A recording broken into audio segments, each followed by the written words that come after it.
Hello, welcome back to my channel. If you're new here, my name is Laurie and I'm really excited because I have been craving some books off my TBR. Ever since reading The Ballad of Fallen Dragons, I have been in a major book slump, so I've been reading the Zodiac Academy world, which has cured me because it's not your typical romance and it doesn't follow a typical romancy plot or narrative. So it's been really refreshing to read something that's not too serious and really funny after reading something that was so emotionally devastating. But I have now almost completed Zodiac Academy world. I am currently on the 7th book and I'm kind of struggling with getting into the 8th book because I feel like my excitement for that series is kind of tamped down. But I do have my reading vlog of the entire series coming soon. Part 1 should be out already. Part 2 is coming out very, very soon. So you'll get to see more in depth of my struggles with the series. But because of my struggles with the series, I've been craving my fantasy romances, my romances, and just my fantasies in general. So for this week, I'm going to be reading my books off my TBR. So all the fantasy romances and romances that I've been putting off since having my book slump. And I'm really excited because the first one is The Lion and the Deathless Duck by Carissa Broadbent. I have been so lucky to have been sent an arc of this book. This is not even my highly anticipated reads, this is just beyond that, because this is the final duet in the Crowns of Nyaxia series. Now, the Crowns of Nyaxia series by Carissa Broadbent has been a long-term love of mine. I discovered her when she was indie, and I read the first duet when she was indie, and it absolutely blew me away, apart, wherever you want. And now it's all coming to an end, but the fact that we've been fed Septimus's backstory, his character since book 1, there's been a lot of build up towards his duet, and I'm so excited to see the accumulation of everything come within this duet and see the plot that's been written since book 1 finally come to an end. I'm devastated that this is the final duet, but I'm also so freaking excited. So I'm going to be reading The Lion and the Deathless Duck, which I'm so excited about, but I also have a couple books off my TBR that I'm also really excited to read. I don't know which ones I'm going to read yet or which ones I'm going to pick, but you're going to read it along with me, and I really hope you enjoyed this video. So I'm going to dive into The Lion and the Deathless Duck, and I will give you an update when I'm somewhat through it.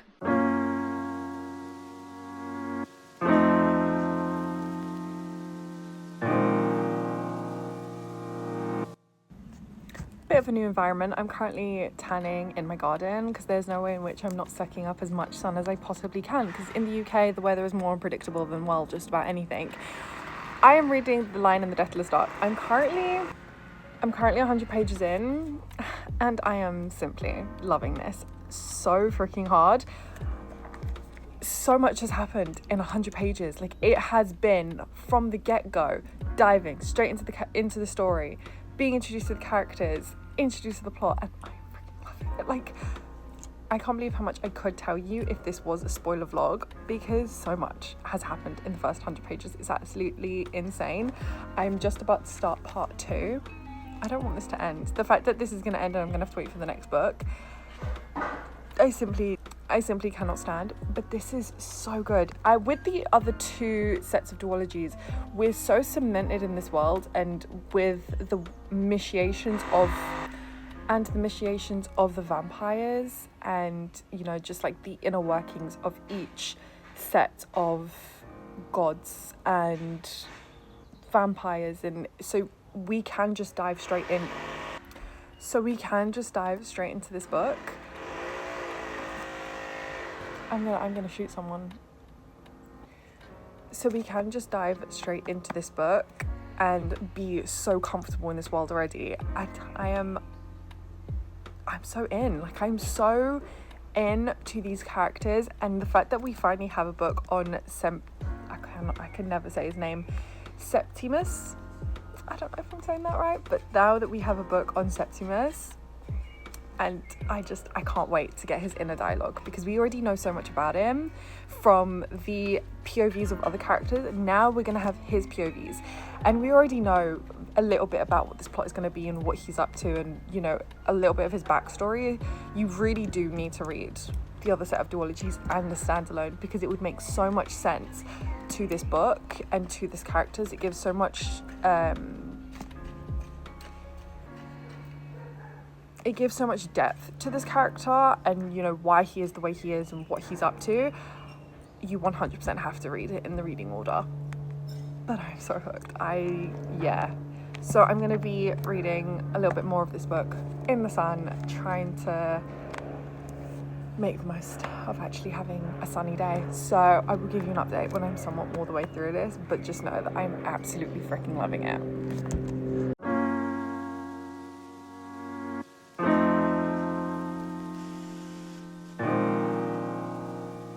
Alright, coming to you from a little bit of a different location, but I'm like 293 pages into this book, and I think this may be my favourite duet in the entire series. One of my favourite micro tropes is when the two characters can communicate without actually speaking, like just share looks and can communicate. And it doesn't have to necessarily be the FMC and the MMC. Like in Zodiac Academy, I love that the twins do that. Throne of Glass has one of my favourites, and now these characters have it, and I love it so much. It just shows how, it's just another way of showing how well they know each other and how well they fit together when they're able to do that. And I prefer the showing than telling in books, when they show the relationships and show the love. This is definitely my favourite, but I love this so much. I'm loving that we're getting to see, actually I'm not going to spoil it, but I'm just loving a lot of factors that are inside this book, and I'm so excited. I'm even more excited for the next book, even though it's going to be the finale. But yeah, this is the best one yet, for sure.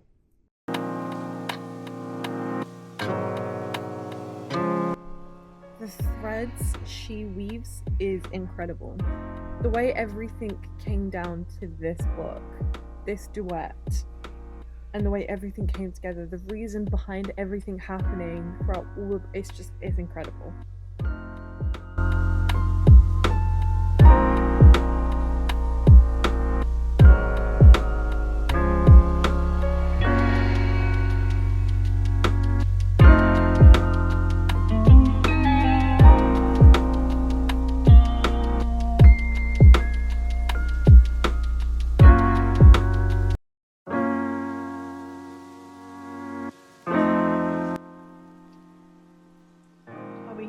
To see who I think we're going to see.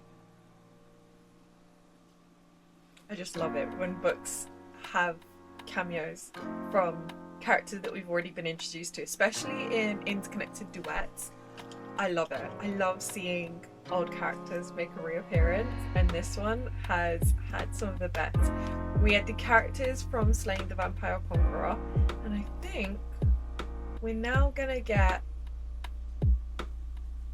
Raya from The Serpent and the Wings of Night. I'm so excited.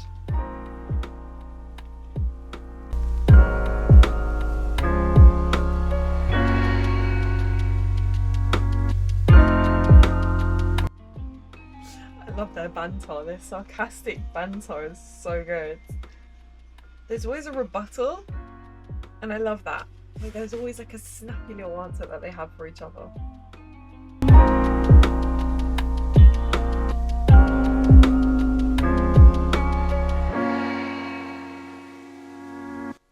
I'm scared about how this book is going to end, because I know it's going to end in a major cliffhanger, because, I mean, it's a duet. I'm scared. So much has happened already, and I'm like, this could be a standalone. I mean, it would have to be a bit thicker, I think, but it could. But knowing it's a duet means that a lot happens, and I don't think it's gonna be good. I think it's gonna hurt.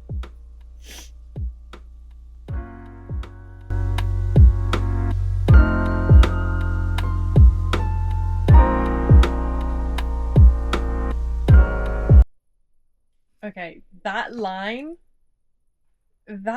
was just perfect. Oh, I spat everywhere.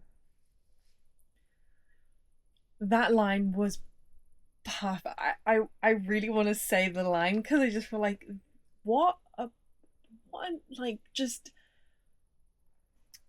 the extra mile to go, like, how perfect, like, just the thought. I want to say it, I really want to say it because it's just so good. That's insane. That is just like the extra little mile she went to tie it all together. I'm on page 429. This is chapter 47. So when you read this book, just think of that chapter and then you'll see the line and you'll instantly know what I'm talking about.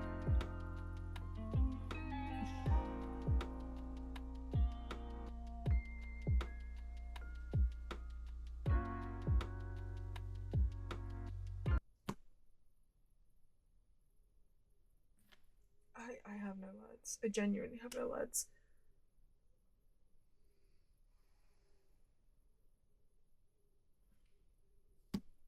Resounding 6 stars. I'm floored. Best book in the series, without a doubt. The best book in the series. I don't know what to do with myself until the final book is out. Alright, as you would have seen last night, I finished The Lion and the Deathless Dark. I'm still floored by that book. I think it's a resounding 6 stars. I had so many theories about the direction that the final duet would take, knowing that it was Septimus's POV, and yet Carissa Broadbent still managed to surprise me.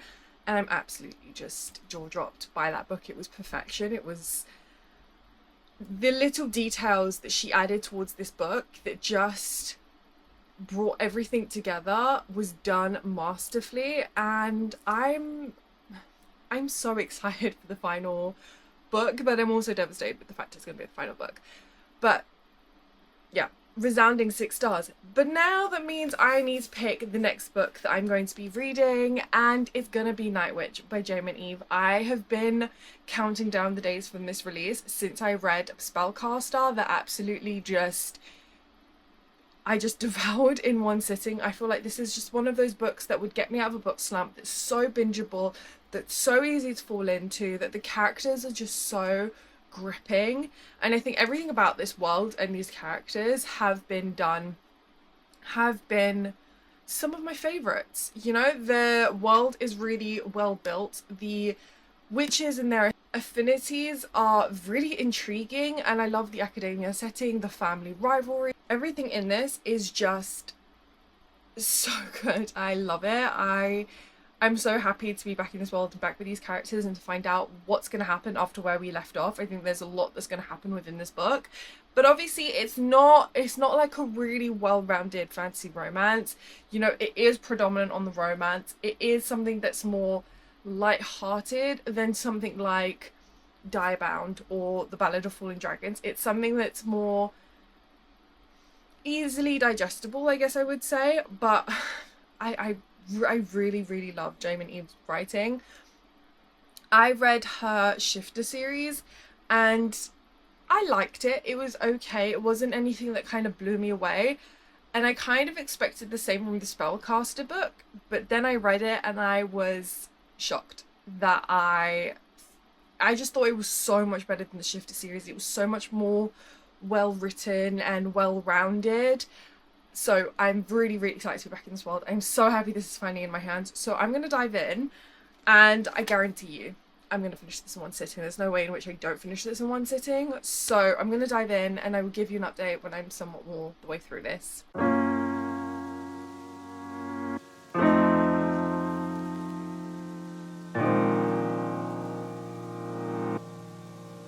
And there's no way in which I don't finish this today. I had to move from the garden to here because I was getting a bit hot.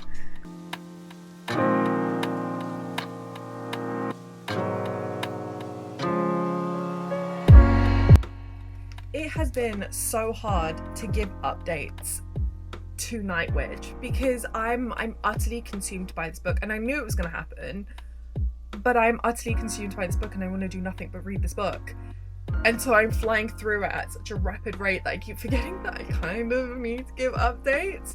But I'm on chapter 24, so I'm about 180 pages in, which means I'm just about halfway through this book, which I'm not okay with. But this is so good. Yes, this series is a little bit cheesy, but I love the academia setting in this book. I think it's one of the best I've read in the kind of genre that this book is set in. But I'm also loving like the witches in this world and all the different affinities that the witches have, and the politics that happen like behind the scenes that set up their world. And then also the family dynamic within these books. I think they're some of the best as well. But I'm flying through this and I don't want to stop. So if this is the last update you get from me, I am so sorry, but I physically cannot stop myself.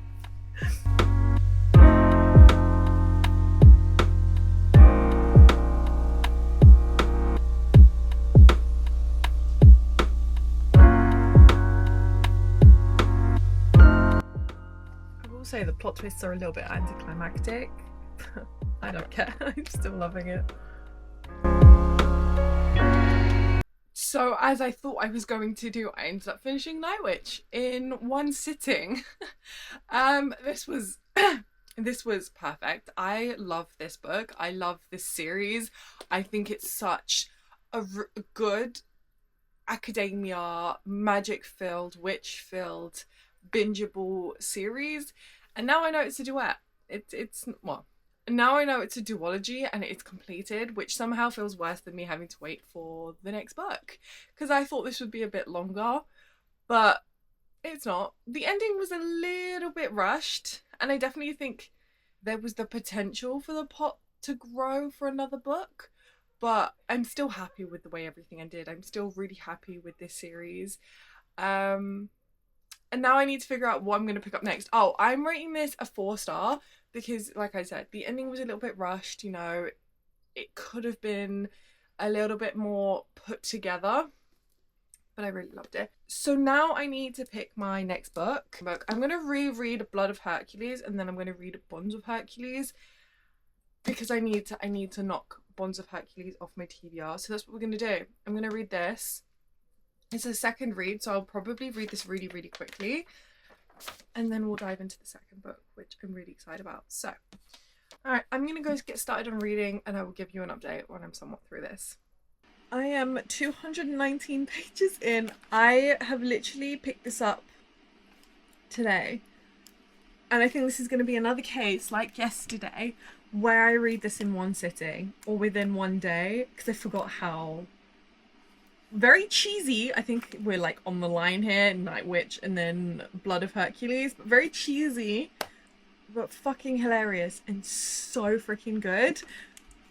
So, and addictive. So I will be finishing this today, and if I don't pick up Bonds of Hercules today, I'll probably be picking it up tomorrow. I have responsibilities that I'm supposed to do, but I don't want to do it because I just want to read.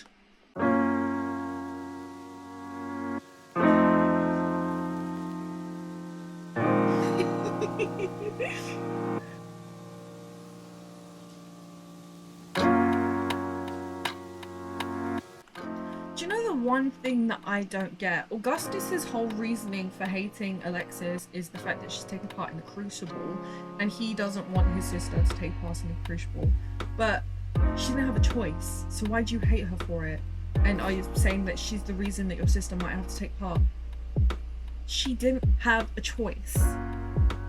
I don't understand. She didn't have a choice. Why do you hate her? That's the one thing in this book that doesn't make any sense.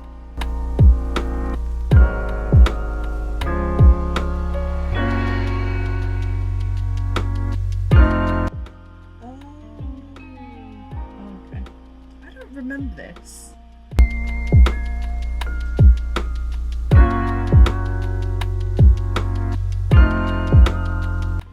I was what they made me into, and they hated it. I love that line.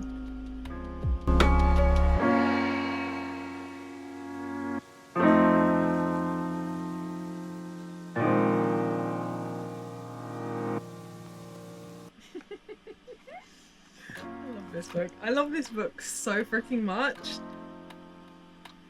I want to read Bonds of Hercules. So I'm going to read Bonds of Hercules. I need to walk my dog first, but then I'm reading. It's the same day, if you were wondering. I started Bonds of Hercules. I'm 210 pages in. I need to go to sleep. I really need to go to sleep because I have to wake up early to walk my dog before the heat starts. But I don't want to stop reading. So it's like, do I just not sleep tonight and read? But then it's like, that's not a smart decision. But I am... the tension that's happening between these characters. I do have a couple of issues with the main character. I would have liked to have seen her develop more, considering that this is a duology. You know, there needs to be a slightly faster pace between the books, and she still feels like she still kind of feels like she's the same as she was when we read Blood of Hercules. She's just, yeah, I don't feel like that much has changed between her in the beginning and her now. She has changed a little bit, but not that much, not enough. So I'm kind of struggling with that. She is definitely getting stronger. It was just like the scenario that happened, and it was like, it was a very fast switch between the start of that situation. I don't know if you know what I'm talking about. It's when she joins. I don't want to spoil it, but it was just like this big situation that's a whole new thing for her, and she was supposed to be just trailing along and following and watching, and then it ends up being a completely different situation. And I do feel like the beginning to the end of that whole scenario, she did change a lot. More self-assured, I guess. I don't know if I'm making any sense. It's probably not. I'm really fucking tired. But yeah, I really don't want to stop reading. I'm like, am I like 50% of the way through? No, I'm more like 40% of the way through. Maybe I'll read for like 30 minutes more. Yeah, I think I'll read for like 30 minutes more, and then I'll stop.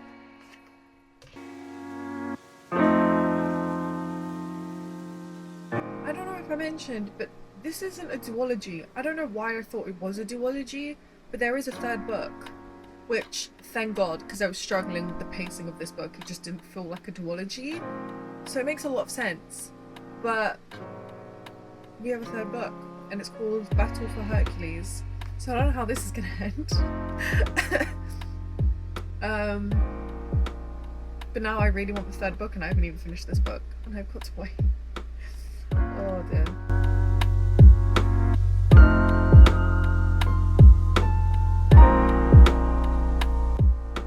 It's so on page 506. There's something brewing there for sure.